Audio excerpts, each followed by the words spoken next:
Presiden SBY mengakui ada perjanjian dengan Koalisi Merah Putih terkait Perpu Pilkada. Rencana pertemuannya dengan Megawati yang urung terjadi hingga partainya yang memperoleh jabatan Wakil Ketua DPR menjadi satu rangkaian politik sandiwara SBY. Akankah SBY sengaja menjadikan Perpu sebagai senjata lobi demi mencapai kekuasaan? Atau SBY sedang mencoba menjadi sutradara dalam politik sandiwara sebagai partai penyeimbang? Kita akan mendiskusikannya langsung dengan narasumber Wakil Ketua Umum Partai Demokrat, Bapak Max Sopakua. Pak Max, terima kasih hadir bersama kami di Studio Berita 1 dan juga ada pengamat politik Bapak J. Kristiadi. Pak Kris, terima kasih hadir bersama kami di Studio Berita 1. Dan nantinya akan bergabung sama kami pula politikus PDIP Arief Wibowo dari Gedung DPR Senayan. Sementara itu kita ke Pak Max terlebih dahulu. Pak Max, ini kita lihat beberapa hari belakangan ini nampaknya SBY sering sekali kemudian berkicau di media sosial terutama Twitter ya. Kalau kita lihat hari Minggu kemarin SBY berkicau mengenai pertemuannya yang batal dengan Mega. Apa sebetulnya yang terjadi, Pak Max? Saya kira ini sesuatu yang memang banyak sekali melahirkan pertanyaan ya. Dan jawabannya apa? Bisa saja itu pertanyaannya dibalikin lagi gitu ya. Saya pikir kalau orang berbicara mengenai sekian jam menunggu pertemuan dengan SBY atau sehari menunggu pertemuan dengan SBY yang gagal, mungkin Anda bisa jawab mewakili yang lain bahwa kenapa kita tidak mempersoalkan dan 10 tahun SBY menunggu untuk bertemu dengan Ibu Mega tidak terlaksana. Jadi sebetulnya memang agenda pertemuan dengan Mega ada dalam agenda SBY? Iya. Jangankan baru sekarang, 10 tahun itu ditunggu dan terakhir pada waktu upacara kenegaraan 17 Agustus yang lalu di mana terakhir SBY memimpin upacara. Itu juga menurut teman-teman dari PDI Perjuangan bahwa Ibu Mega akan hadir. Kami di sana, kami juga menunggu. Mudah-mudahan Ibu Mega hadir sehingga ada sebuah pertemuan yang bersejarah pada akhir jabatan SBY 17 Agustus ketika dia memimpin upacara itu. Tetapi kan ternyata tidak terlaksana. Nah, yang saya bingung, kok pertemuan ini dalam waktu yang terlambat 1-2 hari atau berapa jam ini kok dipersoalkan oleh media? Karena kenapa isunya sangat krusial seperti itu. Lebih krusial lagi ya itu dalam 10 tahun bagaimana katanya kita berbicara mengenai bagaimana keutuhan bangsa dan negara ini dengan pemimpin-pemimpin yang bersatu. Nah, saya pikir apa sebetulnya yang dibicarakan oleh SBY dengan Mega kemudian sehingga SBY tadi dikatakan sudah 10 tahun menunggu, sudah beberapa ya saya kira semua orang tahu persoalannya kenapa tidak bisa bertemu. Saya kira Mas Kris juga bisa menjelaskan kenapa tidak bisa bertemu. Tetapi persoalan yang kita hadapi sekarang adalah bagaimana melihat sebuah momen yang paling penting untuk sebuah pertemuan.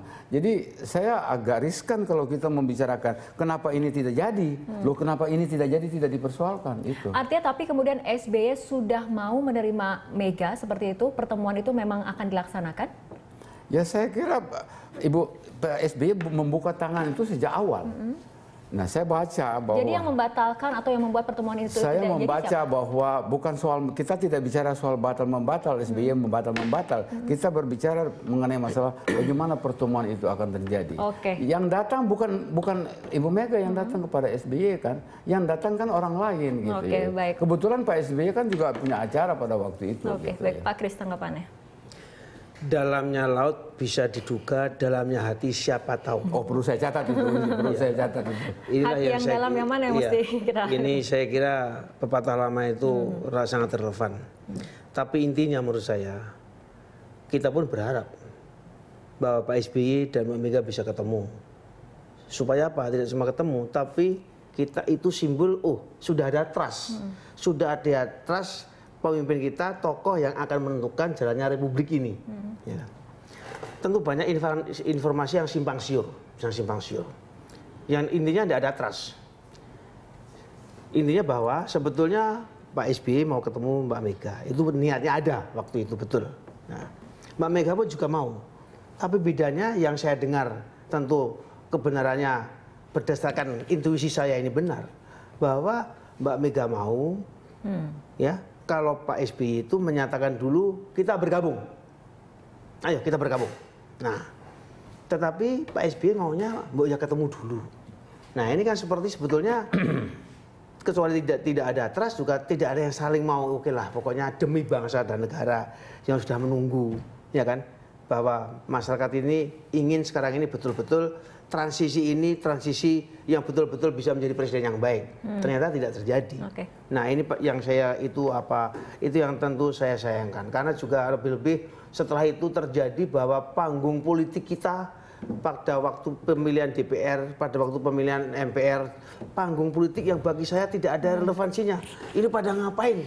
Kok semua jabatan seperti itu loh. Oke, ini kembali ke Pak Max. Pak Max, ini kan mengenai pertemuan SBY yang kemudian juga disebutkan dalam kicauan di Twitter oleh SBY. Tapi kan PDIP sendiri memiliki fakta, kemudian mengungkap fakta sendiri bahwa sebetulnya menurut Wasekjen PDIP Hasto Kristianto mengatakan Megawati sudah siap menerima SBY, namun SBY yang tidak kunjung datang. Artinya ini kedua kubu saling mengklaim sedang menunggu, seperti yang dikatakan tadi oleh Pak Kris gitu ya.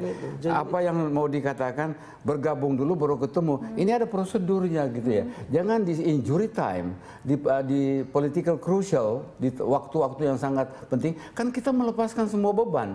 Mari kita bertemu dulu gitu ya. Nanti kalau mau bergabung, mau membuat sebuah komunitas yang baru, itu kan kita lakukan. Saya pernah bicara di tempat ini di TV One, saya bilang komunikasi politik itu terbangun sejak dulu dengan PDI Perjuangan. Tetapi komunikasi politik itu bukan kerjasama politik. Memang landasannya itu. Dengan sebuah komunikasi politik kita ciptakan kerjasama politik. Tetapi kerjasama politik itu akan sangat ditentukan oleh pemimpin politik itu. Oke. Dan pemirsa Berita Satu juga ingin mengetahui pada saat SBY berkicau mengenai hingga 1 Oktober malam pertemuan yang sudah lama saya harapkan tidak terjadi. Tapi pada saat tanggal 30 September SBY juga berkicau sudah bertemu dengan Hatta Rajasa membicarakan mengenai deal yang terjadi dengan KMP. Artinya ini sebetulnya memang agenda pertemuan akan terjadi ataupun saya kira kita tidak KMP sudah terjadi sebelum pertemuan dengan Mega dilakukan. Kita tidak bisa menyambung-nyambung saja ya pertemuan tidak jadi bertemu dengan Ibu Mega, terus pertemuan dengan Pak Hatta Rajasa itu terus kita nyambung bahwa ada korelasi kenapa bergabungnya ke arah sana gitu ya. Saya pikir mari kita dudukan persoalannya dulu. Masalahnya apa? Ya, masalahnya apa kalau SBY bertemu dengan Pak Hatta Rajasa dan masalahnya apa SBY tidak bisa bertemu dengan Ibu Mega. Jangan semua persoalan dikaitkan karena persoalannya lain-lain. Jadi gitu. menurut Pak Max tidak ada korelasi. Ya? Kita tanyakan tanggapan ke Pak Kris, tapi Pak Kris akan menjawabnya usai jeda berikut. Pemirsa tetaplah bersama kami.